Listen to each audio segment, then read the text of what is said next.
আজকে শোনাবো লাওস আসার গল্প। খুব জটিল ছিল। এয়ারপোর্ট থেকে এক্সিট নিচ্ছি, লাগেজ বুঝে পেয়েছি।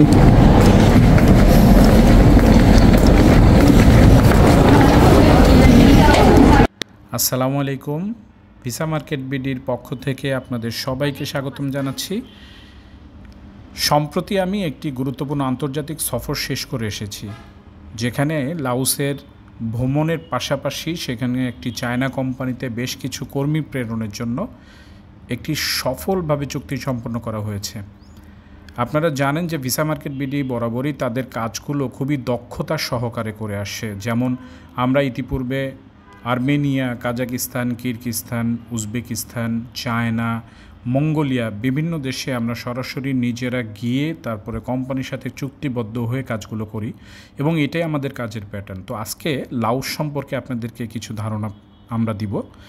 প্রথমত আমি লাওস সম্পর্কে একটি কথা বলতে চাই, সেটা হচ্ছে লাওসের জনগণ খুবই নিরিবিলি, শান্ত এবং সেখানকার পরিবেশ প্রচণ্ড সুন্দর। ওদের সাধারণ মানুষের যে ব্যবহার বা পোশাক, ধর্মীয় স্থানগুলো অতি চমৎকার, তাদের দৃষ্টিভঙ্গিগুলো খুবই ভালো এবং তাদের অতিথায়নে আমাকে সত্যি মুগ্ধ করেছে।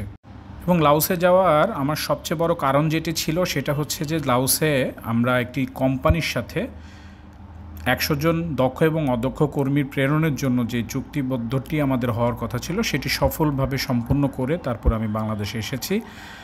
আমাদের লাওসে যে কর্মীগুলো যাচ্ছেন তারা কনস্ট্রাকশন দক্ষ এবং অদক্ষ যে কোনো কর্মী যেতে পারবেন এবং বেশ কিছু কোম্পানির সাথে আমাদের এখনও কথা চলছে যারা বিভিন্ন ফ্যাক্টরিতে, গোল্ড মাইনিং বা বিভিন্ন কয়লার খনিতে এবং লাওসে বিভিন্ন রেস্টুরেন্ট বা অন্যান্য কাজের জন্য তারা চুক্তিবদ্ধ হওয়ার জন্য আমাদের সাথে আগ্রহ প্রকাশ করেছে। তো আমরা যেই কাজগুলো করছি এই মুহূর্তে এখন লাওসে কনস্ট্রাকশন সাইডে দক্ষ এবং অদক্ষ কর্মী আমরা প্রেরণ করছি, যেখানে যারা অদক্ষ কর্মী তারা $350 থেকে $400 স্যালারি পাবেন, যারা দক্ষ কর্মী তারা $500 থেকে $600 স্যালারি পাবেন। থাকা আপনাদের কোম্পানি বেয়ার করবে, খাবার কিছু কিছু ক্ষেত্রে কোম্পানি বেয়ার করবে, কিছু ক্ষেত্রে নিজেদেরই খেতে হবে। জন্য নতুন একটি দুয়ার, যেখানে চায়না বিভিন্ন বড় বড় কোম্পানিতে প্রচুর পরিমাণে তারা দক্ষ এবং অদক্ষ কর্মীগুলোকে নিয়োগ দিচ্ছে।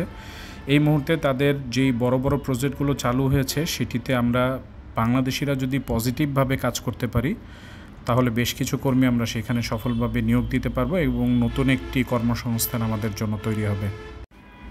যাই হোক, আমার লাওসে আসার একটা ছোট্ট গল্প আপনাদের সাথে শেয়ার করি। সেটা হচ্ছে আমি ভিজিটে যখন লাওসে আসি তখন বাংলাদেশ থেকে আমাকে আগে কম্বোডিয়াতে আসতে হয়েছে। কম্বোডিয়া থেকে যে লাওস অ্যাম্বাসি রয়েছে সেই অ্যাম্বাসি থেকে আমাকে ভিসাটি কালেক্ট করতে হয়েছে এবং লাওসে সরাসরি আপনি দিল্লি থেকে অথবা কম্বোডিয়া থার্ড কান্ট্রি হয়ে আপনাকে ভিসাটা কালেক্ট করতে হয়। এই ভিসাটা কালেক্ট করতে গিয়ে আমাকে বেশ কিছু সমস্যার সম্মুখীন হতে হয়েছে। যেমন আপনাকে সরাসরি ভিসা তারা দিতে চাইবে না, আপনাকে অবশ্যই hotel booking, return ticket, confirmation ticket এবং আপনার থার্ড কোনো কান্ট্রির একটি ভিসা শো করতে হবে লাওস অ্যাম্বাসিতে। তারপরে আপনাকে একদিন পরে তারা ভিসা ডেলিভারি করবে। লাওসের ট্যুরিস্ট ভিসায় খুবই জটিল আসাটা এবং খুব ব্যয়বহুল। তারপরেও যেহেতু একটি আমরা জানেন যে যত কষ্টই হোক আমরা সবসময় যাত্রীর স্যাটিসফ্যাকশন বা কর্মীদের স্যাটিসফ্যাকশনের কথা চিন্তা করেই ভিসা মার্কেট বিডি কাজ করে। তাই আমরা কোনো দ্বিধা না করে লাওসে চলে আসি এবং সেখানকার মানুষের সাথে মিশি, সেখানকার কোম্পানির সাথে মিটিং করি এবং সব কিছু সাকসেসফুল করার পরে আমরা কিন্তু আপনাদের সামনে একটি ভালো কাজের অপরচুনিটি নিয়ে এসেছি। আমাদের জন্য দোয়া করবেন। আসসালামু আলাইকুম।